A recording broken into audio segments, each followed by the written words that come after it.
बाबा जी और हुजूर जी की प्यारी साध संगत जी, राधा स्वामी जी। संगत जी, सच कहूं तो इस भंडारे में आकर ऐसा महसूस हुआ जैसे बाबा जी ने हम पर खुलकर अपना प्रेम और आशीर्वाद बरसाया है।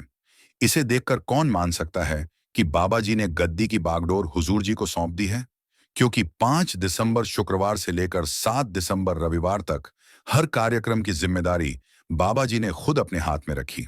हुजूर जी बेशक पूरे समय उनके पास बैठे थे, लेकिन शुक्रवार और शनिवार के प्रश्न उत्तर, कार दर्शन और आज का सत्संग सुनकर साफ महसूस होता है कि बाबा जी आज कितनी दृढ़ता और गंभीरता के साथ संगत को समझा रहे थे। पिछले 2 दिनों में तो बाबा जी ने संगत को खूब हंसाया, माहौल बड़ा ही प्रेममय रखा, पर आज उनके लफ्जों में एक अलग ही सख्ती थी। वह सख्ती जो पूरी तरह प्रेम से उपजी होती है। जहां जरूरत लगी, बाबा जी ने झिड़क कर भी समझाया, लेकिन वह डांट भी ऐसी थी जिसमें गहरा स्नेह छुपा हुआ था। आज बाबा जी ने स्वामी जी महाराज की पवित्र वाणी धुन सुन के मन समझाई। कोट जतन से यह नहीं माने, पर पूरा 1 घंटा 5 मिनट सत्संग फरमाया। बाबा जी ने बताया कि स्वामी जी महाराज ने इस वाणी में आध्यात्मिक मार्ग की सबसे बड़ी बाधा की ओर इशारा किया है, और वह बाधा है मन की। जब तक मन पर हमारा नियंत्रण नहीं होता, हम अपने ही बनाए जाल में उलझे रहते हैं। लेकिन यदि मन साध लिया जाए, तो इंसान फिर वह सब कर सकता है जो उसके आत्मिक उन्नति के लिए आवश्यक है। बाबा जी ने बड़ी स्पष्टता से कहा कि जीवन में जो भी कर्म हम करते हैं, वह मन के जरिए ही करते हैं। आज हमारी हालत यह है कि जिसे अपने अधिकार में होना था, हमने उसी के आगे खुद को सौंप दिया है। मन को अपना सेवक बनाना था, लेकिन हम अनजाने में स्वयं उसके दास बने बैठे हैं। इसीलिए वाणी में बार बार कहा गया, मन जीते जग जीते। स्वामी जी ने भी यही फरमाया था कि जिसने अपने मन को जीत लिया, उसने दुनिया की हर चुनौती को जीत लिया। बाबा जी ने यह भी समझाया कि पूरा संघर्ष इसी मन में है। का है और मन की सबसे बड़ी कमजोरी क्या है कि यह तुरंत ही किसी भी चीज से प्रभावित हो जाता है। कच्ची मिट्टी की तरह है, बस जरा सा स्पर्श हुआ और इसका रूप बदला। इसलिए मन को काबू में लाना ही आध्यात्मिक यात्रा का पहला और सबसे कठिन चरण है। आगे बाबा जी बोले, हम बच्चों को समझाते हैं कि गलत संगत में मत जाओ, क्योंकि मन जहां बैठता है वैसा ही बन जाता है। अगर जुड़ियों में बैठोगे तो आदतें वैसी हो जाएंगी। चोरों की संगत में बैठोगे तो मन वही रास्ता पकड़ लेगा। हमारी संगत हमारे मन के रंग को बदल देती है। उसी तरह अगर हम संत महात्माओं की संगत में बैठेंगे, सत्संगों में जाएंगे, तो मन भी उसी दिशा में ढलने लगेगा। स्वामी जी की पंक्ति कोट जतन से यह नहीं माने। धुन सुनकर मन समझाई का भाव यही है कि मन लाख कोशिशें करने पर भी नहीं मानता, जब तक उसे भीतर की धुन, भीतर की रूहानी रस का स्वाद न मिल जाए। बाबा जी ने आगे बताया, मन लज्जतों का आशिक है। इसे जब तक कोई बेहतर स्वाद नहीं मिलता, ये पुरानी आदतें कभी नहीं छोड़ता। जब तक इसे भक्ति का आनंद, ध्यान का रस, भीतर की शांति का अनुभव नहीं मिलता, ये बाहर की दौड़ धूप में ही उलझा रहता है। बाबा जी बोले, भक्ति का उद्देश्य क्या है? भक्ति का उद्देश्य है ध्यान को भीतर की ओर मोड़ना, अंतर्मुख होना। जब मन को वह गहरी तृप्ति मिलती है, तभी यह शांत होता है। बाबा जी ने कहा, यह मन मैला है, अंधा है कि साब सुनावा, हमारी आंखों के आगे माया का पर्दा पड़ा हुआ है। इसलिए मन पल पल डगमगाता है, भ्रम में पड़ता है, यहां वहां भटकता रहता है। मन हर क्षण किसी न किसी प्रभाव में आ जाता है और अपना असली घर भूल जाता है। जहां इसका ठिकाना है, जहां इसका मूल है, उसको भुलाकर दुनिया में खो जाता है। बाबा जी ने समझाया कि हमारा असली घर आंखों के पीछे भीतर की उस गहराई में है, जहां मन को टिकना चाहिए। लेकिन मन की प्रकृति ही ऐसी है कि यह हर समय कुछ ना कुछ चाहत लेकर बैठा रहता है। कभी कोई इच्छा, कभी कोई मांग हर समय हमारे मन में चल रही होती है। इसीलिए कबीर साहिब ने फरमाया था, कबीरा मन तो एक है, भावे जहां लगाए, भावे गुड़ की भक्ति करे, भावे विष कमाए। बाबा जी ने समझाया कि मन तो एक ही है। वही मन अगर मालिक की भक्ति में रम जाए, तो हमारा सबसे भरोसेमंद सहायक बन जाता है। और यदि यह काबू में ना रहे, तो इससे बड़ा दुश्मन भी कोई नहीं। उन्होंने कहा कि मन जन्मों की जमी हुई धूल अपने भीतर लिए बैठा है, आदतों की बेड़ियों में बंधा हुआ है, इतना मैला और भारी हो चुका है कि अपने आप शांत भी नहीं हो सकता। जब तक इसे शब्द का आसरा ना मिले, ना यह स्थिर होता है और ना ही भीतर से भर पाता है। इसके बाद बाबा जी ने एक बहुत सुंदर मिसाल देकर बात को और स्पष्ट किया। उन्होंने कहा, जिस समय एक लड़की बड़ी हो जाती है और उसके माता पिता उसके विवाह के बारे में सोचने लगते हैं, तो वे उससे कभी यह नहीं कहते कि अब अपने माँ पिता से प्यार कम कर दो। वह ऐसा कर भी नहीं सकती, क्योंकि वह रिश्ता उसका मूल है। लेकिन जैसे ही उसका विवाह होता है और पति के साथ एक नया संबंध बनता है, उसका ध्यान, उसका लगाव और उसकी प्राथमिकताएं स्वाभाविक रूप से बदलने लगती हैं। यह परिवर्तन किसी मजबूरी या दबाव का परिणाम नहीं होता, बल्कि नए रिश्ते में आने वाली सहज भावनाओं का असर होता है। बाबा जी ने कहा कि आध्यात्मिकता में भी यही बात लागू होती है।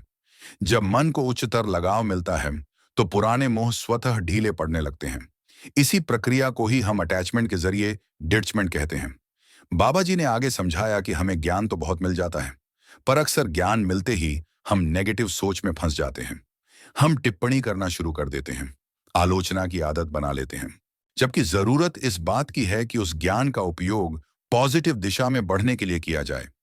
फिर बाबा जी ने एक बड़ा सहज उदाहरण दिया। उन्होंने कहा, यदि किसी छोटे बच्चे को दिन भर बस यही कहते रहो कि यह मत करो, वो मत करो, तो एक समय बाद वह परेशान होकर पूछेगा, तो फिर मैं करूं क्या?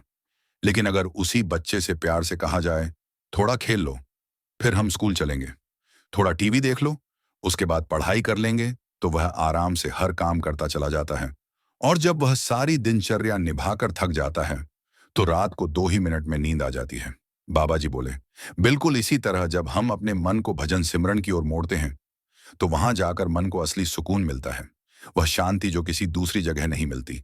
वही धुन, वही सुर मन को भीतर से समझाते हैं। स्वामी जी ने भी कहा है कि धुन सुनकर मन शांत और संयमित होता है। बाबा जी ने आगे कहा, जब हम थके हुए होते हैं, तनाव में होते हैं, तो क्या करते हैं? कोई गीत सुन लेते हैं, कोई धुन लगा लेते हैं, और संगीत तुरंत मन को थोड़ी राहत दे देता है। लेकिन दुनिया के यह गीत केवल बाहरी धुनें हैं।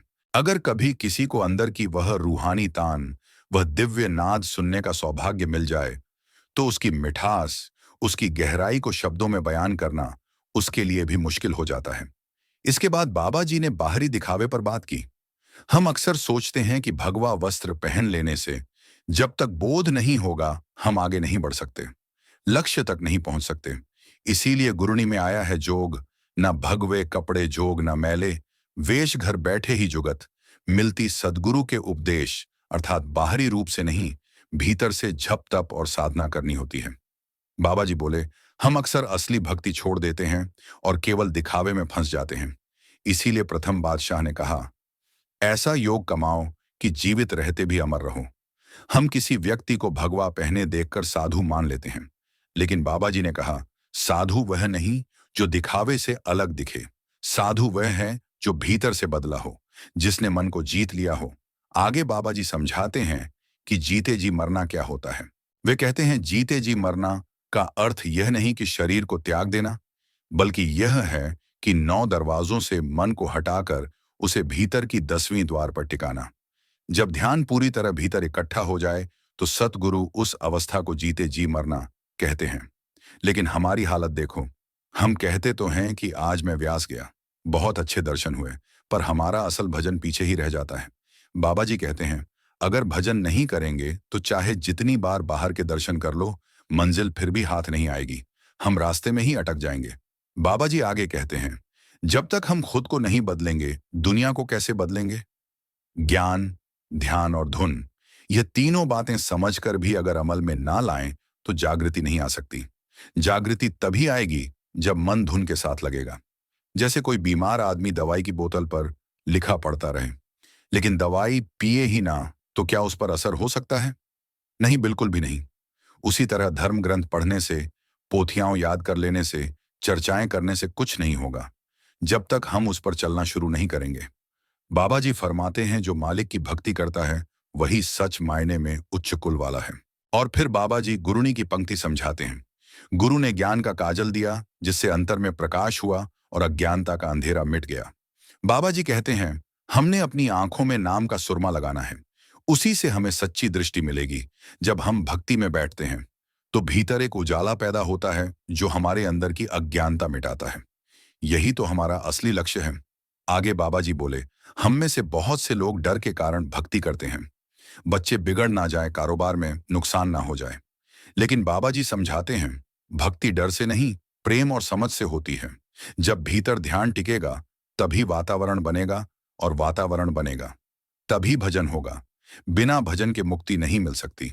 बाबा जी कहते हैं, जैसे हाथी के पैर में बाकी सब जानवरों के पैरों के निशान समा जाते हैं, उसी तरह एक सच्चे भक्त के भीतर सारी भक्ति समा जाती है। बाबा जी बोले, जब जप करते करते नाम और नामी एक हो जाएंगे, तभी सफलता मिलेगी, तभी भक्ति स्वीकार होगी। इसीलिए मीराबाई कहती हैं, वेद और कुरान ने जिसकी महिमा गाई, उसका अंत कोई नहीं पा सका। बाबा जी समझाते हैं, बाहरी ग्रंथ और पुस्तकें पढ़ना बुरा नहीं, वे वातावरण बनाने में मदद करते हैं, लेकिन असली कमाई शब्द की है। ग्रंथ पढ़ने से लाभ तभी होता है जब हम उन्हें जीवन में उतरे। बाबा जी ने कहा, जब तक हम अमल नहीं करेंगे, भीतर नहीं उतरेंगे, कर्मों से मुक्ति संभव नहीं। फिर बाबा जी ध्यान के महत्व पर आए। हम अक्सर भजन सिमरन में ध्यान की बात करते हैं, लेकिन ध्यान एक सीमा तक ही ले जा सकता है। असली चीज शब्द है। वे कहते हैं, ध्यान का काम मन को स्थिर करना है। जब मन एक जगह रुक जाए, तब वह शब्द को पकड़ सकता है। बाबा जी ने एक सुंदर उदाहरण दिया।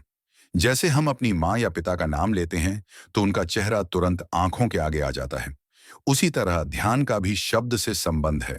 शब्द हमें उस स्थान तक ले जाते हैं जहां मन टिक जाता है। जब ध्यान स्थिर होता है तो मन को टिकाव मिलता है। बाबा जी अक्सर एक सुंदर उदाहरण देते हैं। सूरज तो एक ही है, पर उसकी किरणें अनगिनत हैं। ठीक इसी तरह एक ही परमात्मा की शक्ति से पूरी सृष्टि चल रही है, और जो रास्ता हमें उसी तक पहुंचाता है, वह बाहर कहीं नहीं खोजने से मिलता। वह तो हमारे ही अंदर की सूक्ष्म नाड़ियों में छिपा है। किसी संत ने उसे सुखमन कहा, किसी ने सुषुम्ना। नाम भले अलग हो, पर इशारा एक ही दिशा में है। भीतर की ओर वाणी में भी चेतावनी दी गई है। पूजा करें, पर विधि न जाने दूजे भाई मन लाए।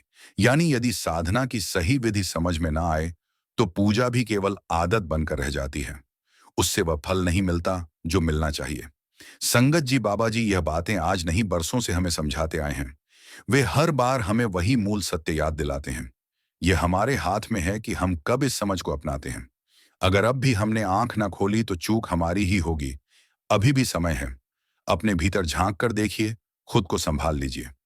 संगत जी, अब हम आपसे इजाजत लेते हैं। आपसे विनती है कि हमारे चैनल गुरु महिमा के कमेंट सेक्शन में राधा स्वामी लिखकर चैनल को सब्सक्राइब जरूर कर ले। राधा स्वामी जी।